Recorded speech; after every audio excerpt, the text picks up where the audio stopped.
Good evening, ladies and gentlemen. I'm Colonel Brendan Kearney here tonight. I'm your moderator, and I'd like to welcome you to the Marines Memorial. The Marines Memorial Association is a 501c19 veterans nonprofit organization with a mission to honor the legacy of military service. The Marines Memorial Foundation is a 501c3 organization with the purpose of supporting the association's programs. Since opening our doors in 1946, Marines Memorial has grown to 20,000 members all around the world. To support veterans and all those serving in the United States Armed Forces, the Marines Memorial accomplishes their mission through three action words: commemorate, educate, and serve, and through some lines of effort that include Gold Star Honor and Remembrance, Living Memorial, Active Duty Aid and Assist, scholarships, education and commemorative events such as this program that we're doing here tonight with the Meet the Author program.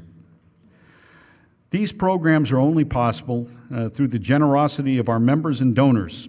If you are interested in supporting the Marines Memorial by becoming a member or donating, I would encourage you to speak with a member of the staff here tonight. Judy is right here in the back, waving right now. She is our membership point of contact here this evening and can answer any and all questions that you may pose to her regarding membership. You are in for a delightful tale of heroism and accomplishment in World War II of that greatest generation of both the United States and, in this case, Australia. Bob, you're on. Welcome. Thank you. Thank you. Thank you very much, Brendan. Hey, I was very proud to have served in the United States Marine Corps, but I want to tell you that I'm deeply humbled to be here and to speaking to an audience of such distinguished people. Thank you. I titled the book Capture the U-505, and then the subtitle is A Legion of Heroes. And in the research that I did to put this book together, I just kept coming up with one hero after another, and it really developed into a legion. I'm going to introduce you tonight to 3 or 4 of those heroes and a couple of the events that took place during the Battle of the Atlantic. And I'm going to talk rather fast because there's a lot of information to get across to you in a limited amount of time. The Battle of the Atlantic was the longest battle, continuous battle, in the Second World War. It lasted from September of 1939 to May of 1945 when the Germans surrendered. The capture of the U-505 was one of the most extraordinary stories to come out of the Battle of the Atlantic. Just want to mention to you that I think that the real civilian heroes in the Battle of the Atlantic was the Merchant Marine. And I've always felt that the Merchant Marine were rather forgotten, but in June of 2004, when the Second World War Memorial opened, the Merchant Marine bronze emblem was placed at the base of the flagpoles at the north and south entrances of the memorial. And also, and that's with the Navy and the Marine Corps and the Air Force emblems also. The memorial, if you haven't been there, is divided into 2 areas, the Pacific and the Atlantic. And there are pools of water with fountains, and in the coping around the pools are emblems, bronze emblems of the major battles in the Atlantic Theater and the Pacific Theater. And the first emblem that's embedded is entitled The Battle of the Atlantic, and the second one is the Merrimack's Run, which Winston Churchill identified as the most dangerous journey in the world at that time. Now, anytime you talk about the Battle of the Atlantic, you have to introduce what the British called Ultra, and that was the name that they gave to all of the intelligence that came forth from their decryption of the German codes. And this, in MI6, the British intelligence area, had their headquarters in an estate called Bletchley Park. And that's where all of the operations were conducted for the breaking of the German codes. These are 3 Polish mathematicians that worked for the Polish government. They cracked the German codes on the Enigma machine in 1932. In 1939, you have to be aware that the Germans kept upgrading the Enigma machines and their coding. And the Polish government just didn't have enough money to keep up with all that. But in August of 1939, fearing that the Germans were going to invade, the Polish government gave all of the information that they had to the French and the British. It was the basis for the British effort to break the code. That's a picture of the German Enigma machine. This is one of the heroes, Alan Turing. And you might know a lot about Alan Turing, but he was the math professor from Cambridge University. He took on breaking the Kriegsmarine code, which was much more difficult to break than the Army or the Luftwaffe. This is a picture of the first, what they called Turing machines, that actually, it's a computer. It's an early computer that was used to decipher the codes. Just to give you a idea of the scope of the activity here at Bletchley Park, that in 1945, when at the conclusion of the war, there were 200 of these Turing machines operating in and around Bletchley Park. There were 10,000 personnel, many of them naval wrens who just spent their whole shift, and they operated 24/7, decoding or recording German messages. In 1945, they were decoding 4,000 messages a day. I also should mention to you, just as an aside, the role that the United States Marine Corps played in the Battle of the Atlantic. In May of 1940, Germany invaded Denmark and Norway to get in position to attack any convoys coming into England. Great Britain was very concerned if the Germans would invade and take over Iceland. They saw the strategic value of Iceland in protecting convoys. And so 750 Royal Marines invaded. They invaded Iceland, but they had tried to persuade the Icelandic government to come on the Allied side, and they wouldn't do it. They wanted to remain neutral. 750 Royal Marines invade. They are replaced by 6,000 infantry brigade a month or so later. And then England Great Britain needed these soldiers to fight elsewhere. And Churchill went to Roosevelt and asked him to take over Iceland. This is before, we were a neutral nation. There was a Marine brigade landed on the 8th of July, 1941, and 4,000 Marines and a Naval Construction Battalion started to build a naval fleet airbase. The second hero that I'd like to introduce to you is Daniel V. Gallery. He's from a family of 6. He has 3 brothers. This is Philip, and this is William.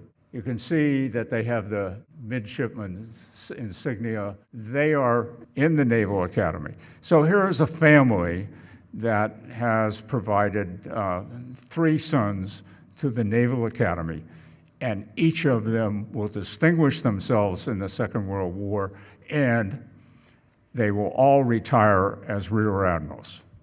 Very unusual. This is John. He's the youngest. John will become a Catholic priest. He will serve in the United States Navy as a chaplain. December the 10th, 1941, Gallery is appointed as the commanding officer of the Fleet Air Base in Reykjavik, and he has a squadron of PBY Catalinas. Gallery is very, very frustrated as a commander. The radar that they have on these aircraft in 1941 is, I'll refer to it for you as the Mark II. The pilots say that the Mark II radar is absolutely worthless. They cannot pick up a German submarine on the surface at night. And of course, at night, all the German submarines came to the surface to recharge their battery and to ventilate the boat. And Gallery can't do anything about it. And he's extremely frustrated. But at any rate, during his tour of duty on Iceland, VP-73 will sink 20 German U-boats.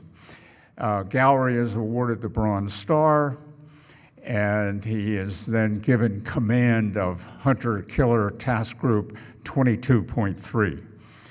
And he departs Iceland for Seattle to pick up his command. And he has one thought that stays with him, and that is, I'm going to capture one on the surface. I want to just show you a silhouette of a PBY. That's another complete story about the first kill that the squadron has out of Iceland, but that's another story. I had to take it out because we don't have time for it. I want to go through the German lineup rather quickly with you. This is Hans Gubler. He is sort of a child genius. He serves in the control room of the U-505. He participates in all 9 combat missions that the submarine is on. And he will, after the war, write a book on his time on the submarine, which I used for quite a bit of research. He will also immigrate to the United States after his retirement, and he lives in Chicago because he wants to be next to his submarine. This is Captain Lowe. He is the first commander of the U-505. He is a superior tactician. He's a very good leader of men. He does a fantastic job, and one of the things that he does is permit sunbathing when they're in the southern hemisphere, and this is before they couldn't work on the surface, which happened probably in 1943. This is Peter Zicek. Peter Zicek became the second commander. He was 24 years of age, a graduate of the German Naval Academy. He is a very perversive person, a very cruel man, doesn't know much about leadership, and he takes away liberty, shore liberty, days for minor infractions. The crew hates him. Zicek will crack eventually, and on the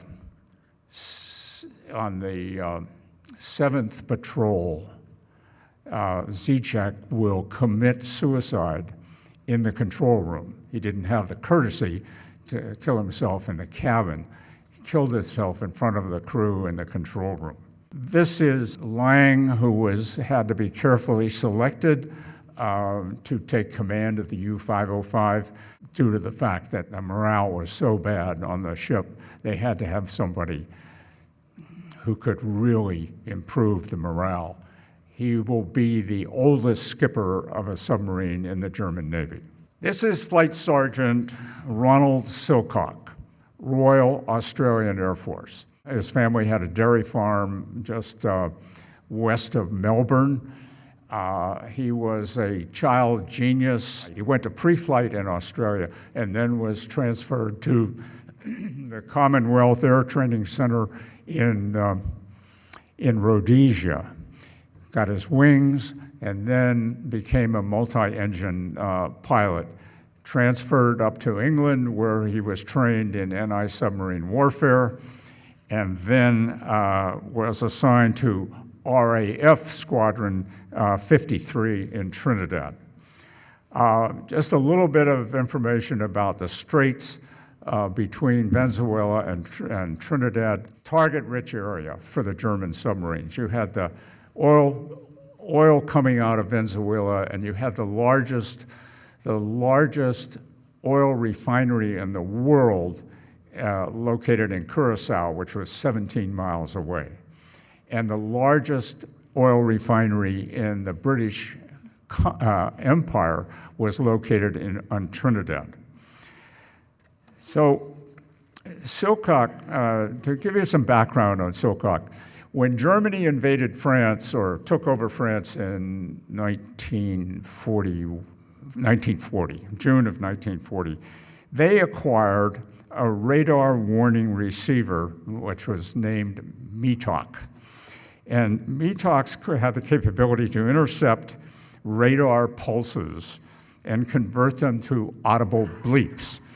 And when an Allied radar operator would pick up the image of a submarine on the surface, they would switch from a 30-mile range down to 9 miles. And when that happened, the radar intensified, and the bleeps on the METOX machine would double in frequency. And the German U-boat commanders knew they had to dive. Now, Silcock is credited with developing the tactics to counter the advantages of the METOX. He would instruct his radar operators when they came up with the pulse of a submarine to turn off the radar, ask for a vector to the target, and he would make his way to the target in using cloud cover. When he made visual contact with the submarine, he would turn off his engines, glide into the target, and open his bomb bay doors, restart his engines, and catch the submarine, everybody with their pants down. And in Australian, they had been bushwhacked. He was probably the best submarine hunter they had in Squadron 53, or 53 Squadron, as the Brits call it. The U-505 was operating in the straits between Venezuela and Trinidad. They had been forced that day to have emergency dives on 6 occasions, and it's quite a procedure to have an emergency dive. The crew gets pretty tired. So he decides to relocate southeast of Trinidad. He dives and starts to move out of the area.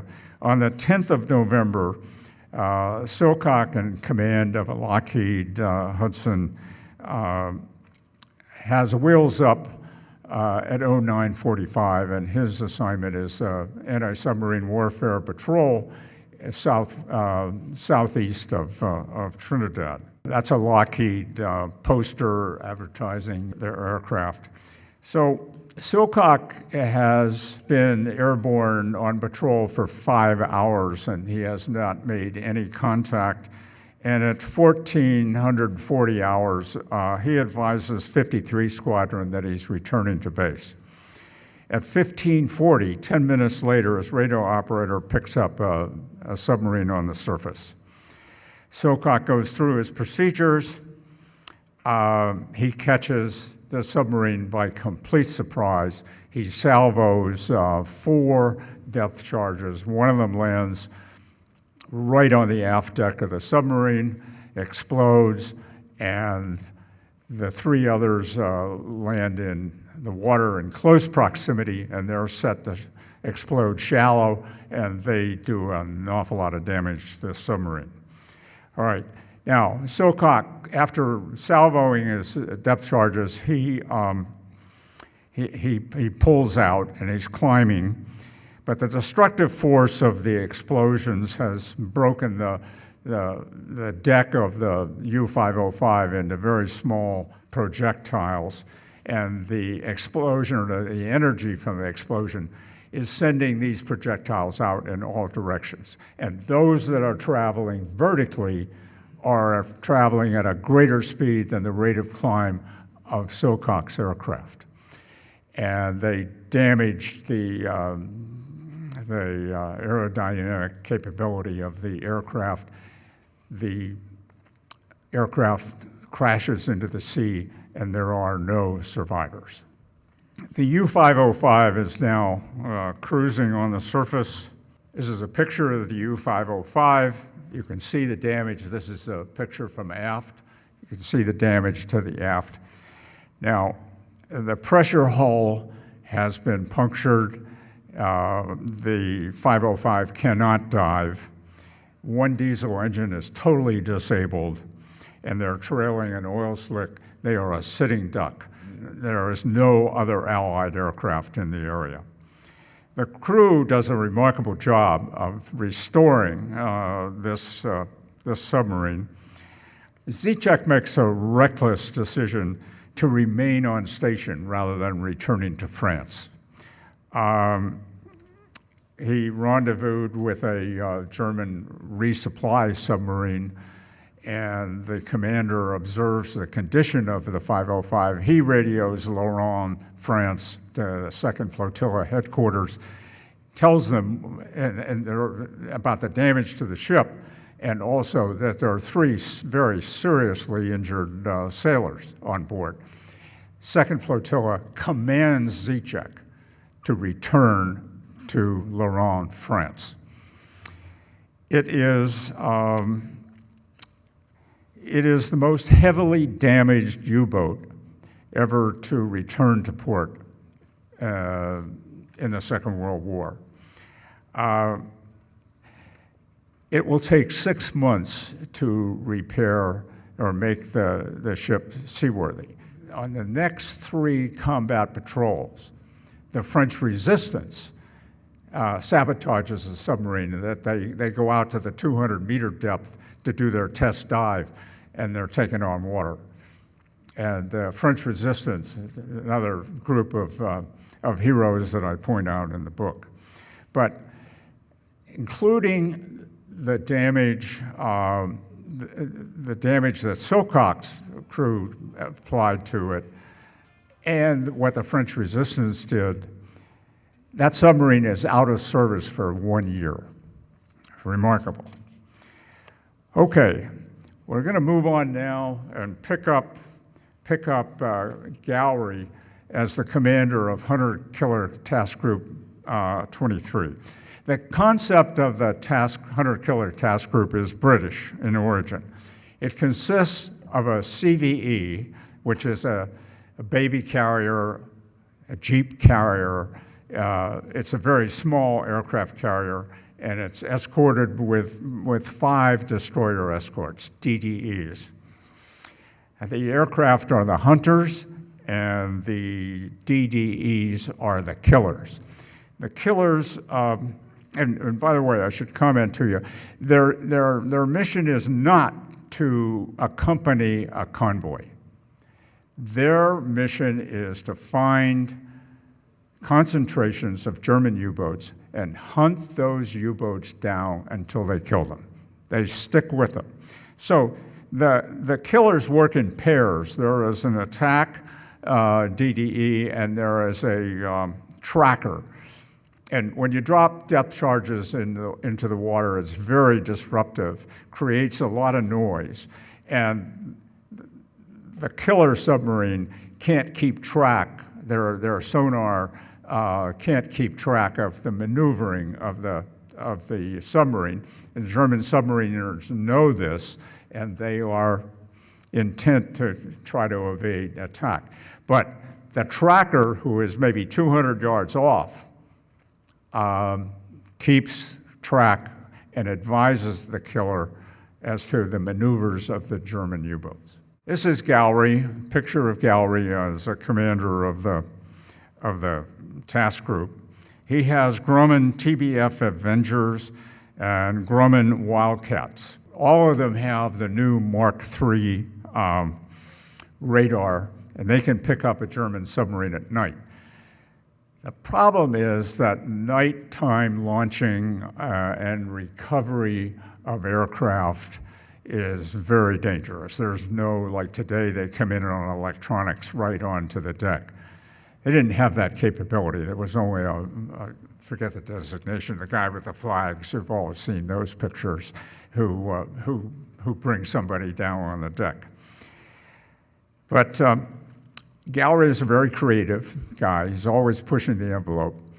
He modifies 4 Avengers.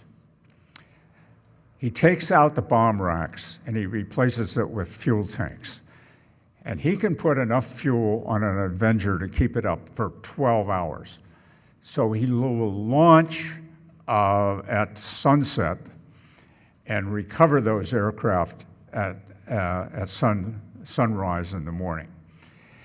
And it worked. Now, they don't have any armaments other than 50 caliber machine guns. But it works. And they catch a German U-boat on the surface. They force him to dive. They drop a sonar buoy, and they remain in the area. The German, they're running low on electricity. The boat needs to be ventilated. They're not going very far. The DDEs are on their way, 2 DDEs on their way, and they just keep circling, and as soon as they come up to the surface again, they come down on them, force them into a dive, and this is repeated during the night, and the DDEs eventually come in there and kill them. The first nighttime recovery of aircraft is experienced on Gallery's first patrol.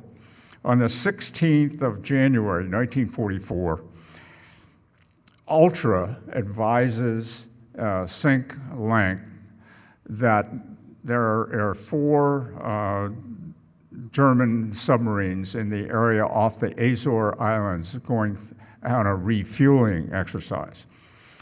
So Gallery puts 8 Avengers into the air, and their assignment was, or their mission was, to return to the Guadalcanal. His ship is the USS Guadalcanal. Return to the Guadalcanal before sunset. All right, 2 of the Avengers are returning to the Guadalcanal, and they come on 3 German submarines. There is a refueling submarine in the process of refueling 1 German submarine, and then there's another about 200 yards off who is waiting to be refueled next. They come down, salvo depth charges, and sink both the refueling ship and the one being refueled. When they circle back, the 3rd one has submerged. Well, then all other 6 aircraft that have been launched, they want to come and see the kill. And there's a lot of debris in the water. There are 30 German seamen in the water, and they all sort of linger there. The commander, the squadron commander, orders them back, and they linger and they linger. And when they come back, it is beyond twilight. It is dead dark. They are able to recover the first 4 aircraft. The 5th aircraft comes in too far to starboard, takes a bounce to the left, or again to starboard, and lodges one of its wheels into the Gallery along the side of the Guadalcanal. The crew works for an hour to try to get the aircraft dislodged, and to no avail. And the other aircraft that are still in the air are beginning to run low on fuel. So Gowrie talks to the pilots and says, hey, that the tail and the wing are not protruding into the landing zone to any great degree. If you land smack in the center, you're going to be okay. Well, the first one that comes in is too far to port, and he bounces, flips over on his back, slides off the carrier into the sea. And the DDE, which is the rescue DDE, recovers all three. And by this time, Gowrie just makes the decision that there's not going to go through any more recovery, instructs the pilots to ditch in the ocean, and contrary to all the rules, he lights up the landing area with every searchlight they have. And they recovered both of those aircraft and no loss of life. So it was quite a learning experience for the task group.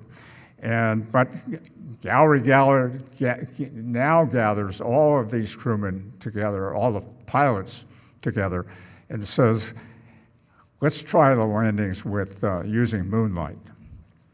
And they all agree to give it a try, and that's what he used for the rest of that patrol and his next patrol. The next person I want to introduce you to is Lieutenant J.G. Albert David. When I visited the Chicago Museum of Science and Industry and first saw the exhibit of the U-505, and that's where it is today, I was really impressed that this man led the boarding party onto the U-505 and down, and it was sinking. Hey, I didn't pay that much attention, didn't probably look closely enough at his photographs. I had just assumed he was a 25-year-old Lieutenant J.G. who has probably been, you were automatically promoted after about 18 months as service. He was 42 years old when he went down the ladder on that submarine. He enlisted in the United States Navy in 1919 at the age of 17. He re-upped several times. He retired in August of 1939 after 20 years of service. Germany invaded Poland on the 1st of September 1939. David was recalled to active duty on the 27th of September 1939. He enjoyed 47 days of retirement. They promoted him to ensign, so he became a Mustang in Navy jargon. They send him to submarine repair school. They then sent him to the University of Wisconsin to the school on maintenance and repair of diesel engines. And when Gowrie is putting together his task group, 22.3, they're going through all kinds of records, and they figure this guy, David, is the man most qualified to lead a boarding party onto a German submarine and make it seaworthy or capture it, all right? So they asked for him to be assigned, and he's on the Pillsbury. He's assigned to the Pillsbury, and the Navy just transfers the Pillsbury, which is a DDE, to the task group. So that's how they got a hold of Lieutenant David.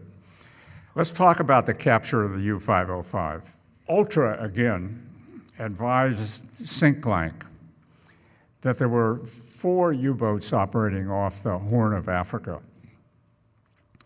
Silcock dispatches Hunter Killer Task Group 22.3, and on the 24th of May, 44, The U-505 had been on station for 55 days, and Captain Lang informed Second Flotilla that he was returning. Ultra picks up this message and informs Gallery that that U-boat is returning to France. On the 30th of May, Gallery's task group running low on fuel, he decides to go to Casablanca to refuel. His crew determines that they're going to be on a parallel course with this submarine that's returning to France, and they are determined to get it. On the 4th of June, 1944, Captain Lang surfaced the U-505 at 0200 hours, and he remained on the surface until sunrise, at which time he submerged. At sunrise, the task group recovered 4 Avengers that were out on patrol or night patrol, launched 2 Wildcats for the day patrol. At 1100 hours, Gallery is sitting in the skipper's chair on the bridge having his coffee when the PA system announced that the Chatelaine had a sonar contact with a U-boat. At the same time, the sound technician on the U-505 reported propeller noises off their stern. Lang orders the U-505 up to periscope depth. He scans the surface and shouts, "Destroyer, dive, down periscope." What he didn't tell the crew was what he saw was 3 DDEs, 2 aircraft overhead, and a carrier in the distance. He was right in the center of a hunter-killer task group. The Chatelaine first ran directly over the U-505. The Wildcats who were circling spot the silhouette of the submarine and dive down, firing their .50 caliber machine guns. And the lead pilot radios, "Destroyers, sighted sub, head for my splash marks, set the depth at 50 meters." At 11:21 hours, 11 minutes after the sound contact, the Chatelaine unleashed a salvo of 12 600-pound depth charges. The Wildcat pilots report, "You struck oil. The sub is surfacing." Lang is the first person on the bridge. The Chatelaine and the Pillsbury and the Wildcat fighters are spraying the decks with .50 caliber machine guns. Gallery doesn't want any heavy armaments fired. He wants to catch this on the surface. Okay. The Lang is wounded. He takes a .50 caliber round through his left leg. He's unconscious. He's carried down and put on a raft, and the crew is abandoning the ship. And Commander Hall, who is the CEO of the DDEs, calls a ceasefire, and at 11:27 gave the order, "Away boarders." Okay, the U-505 is underwater by the stern, and as most likely there are demolition charges that have been activated which will scuttle the ship. And there also could be German sailors remaining on board who are prepared to repel any boarders. This situation is replete with danger.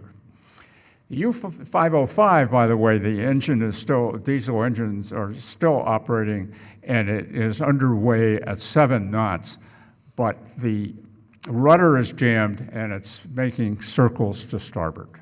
Lieutenant J.D. David is the first one down the ladder.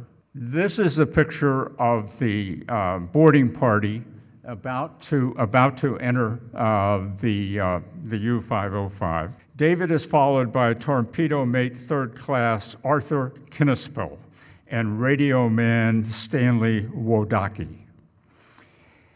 They come down the ladder. They have 40 Thompson submachine guns, but they come down the ladder with their backs to the control room, so to speak. They are sitting ducks. They make their way first to the radio room. They force open the locker. They bag the code books and the Enigma machine. They pass the bag topside, and it is stowed in the whaleboat. You should just be aware that the German procedures for scuttling were there were only 3 people on the boat, any U-boat, that knew how to activate or had the keys to activate demolition charges. And typically there were 14 demolition charges on a German submarine to scuttle it. So it's the commanding officer, the executive officer, and the engineering officer. The commanding officer is unconscious in a raft. The executive officer was the second one up on the bridge, and he was wounded, and he was in the water. The engineering officer panicked, abandoned the ship.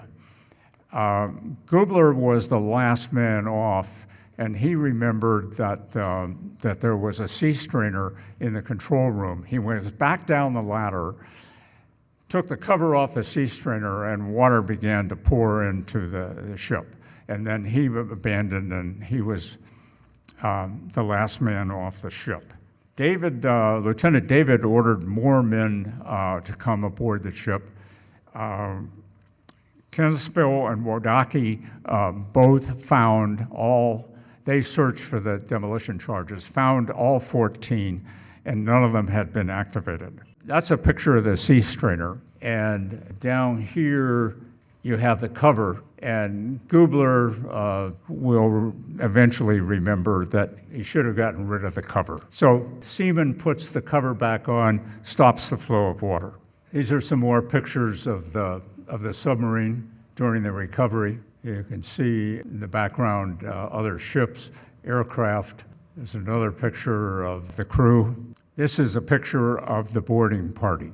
You've got David and 7 members of the boarding party, but if you're alert and can count, there are 9 people in the picture. And this guy here at the end is a commissary mate who infiltrated the picture taking. They had to take a picture the second time, and they left out David. And they finally got it right the third time. Here is a picture of Captain Gowrie. This is Trocino, and this is David. And this is international etiquette for a ship that was captured at sea. You can see that they are under tow. I was going to tell you a lot about Commander Trocino, but I don't have enough time. The Navy sends the fleet tug Abanki to tow the U-505 1,700 miles to Bermuda. The Abanki, escorted by the task group, entered the Royal Bay at Bermuda on the 19th of June, 44. The treasures and the honors. The first most valuable treasure was the fact that they got the longitude and latitude code books for the Kriegsmarine were on the U-505. Had never had these. Ultra or Bletchley Park could intercept all kinds of messages, but they never knew the location, the exact location of the boats. All right. The task group launched an Avenger with all the Enigma machines and the code books for Gibraltar. It was later picked up and carried into London. It arrived, all this material arrived in Bletchley Park on the 6th of June, 1944, which was D-Day. On the 9th of June, Ultra knew the location of every German warship anywhere in the world. And they dispatched killer groups to go out and kill the submarines. And of course, convoys were diverted away from concentrations of it. Lieutenant Albert David will be awarded the Congressional Medal of Honor for his bravery. He will die of a heart attack on the 17th of September 1945, 3 weeks before he is supposed to receive the medal. And Harry Truman gives his medal posthumously to his widow, Linda May David. Knispel and Wadakchi are awarded the Navy Cross. Trezino was recommended by Gallery for the Naval Cross, but he gets the Legion of Merit. The book was dedicated to Flight Sergeant Silcock and his crew. I just want to list their names for you. It's Flight Sergeant Ronald Silcock, Royal Australian Air Force; P.G. Nelson, Flight Sergeant, Royal New Zealand Air Force; R. Miller, Sergeant, Royal Air Force; W. Skinner, Sergeant, Royal Air Force; and Harold L. Drew, Seaman First Class, United States Navy, who flew with them as an observer on the 10th of November, 1942. This is a picture of the exhibit. This is a permanent exhibit at the Museum of Science and Industry. One of the people that helped me on this book was my childhood friend who was retired as a Navy captain after 29 years. He was involved in anti-submarine warfare. And so he did a lot of research for me on his own, and he came up with Silcock's brother had written a book, and he said, I should read that book. I read Silcock's brother's book, and he mentioned a lieutenant, an uncle who was a lieutenant colonel in the Australian Army. But at any rate, I was introduced to the family in Australia. This is Dr. Amanda Silcock, who is the daughter of Ron Silcock, the brother of the man that flew the mission. And she is presenting 2 copies of the book to the director of the Royal Australian Air Force Museum just outside of Melbourne. Is pretty proud about that. And tonight I'm wearing a Royal Australian Air Force tie that was sent to me by the director of the museum. So, thank you very much.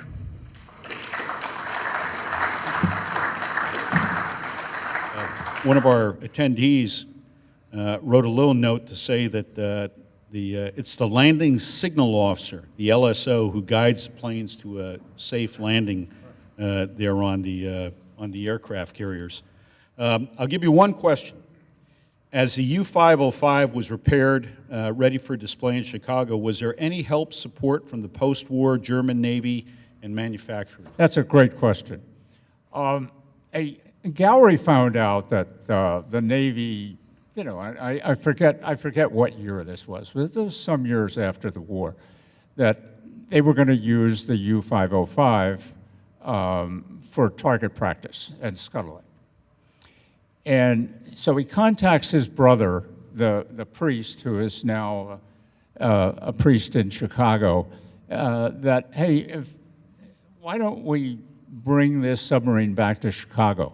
John Gallery got in touch with the director of the museum, and they raised $250,000, and they persuaded the Navy to give them the submarine, and they had it towed up to Chicago.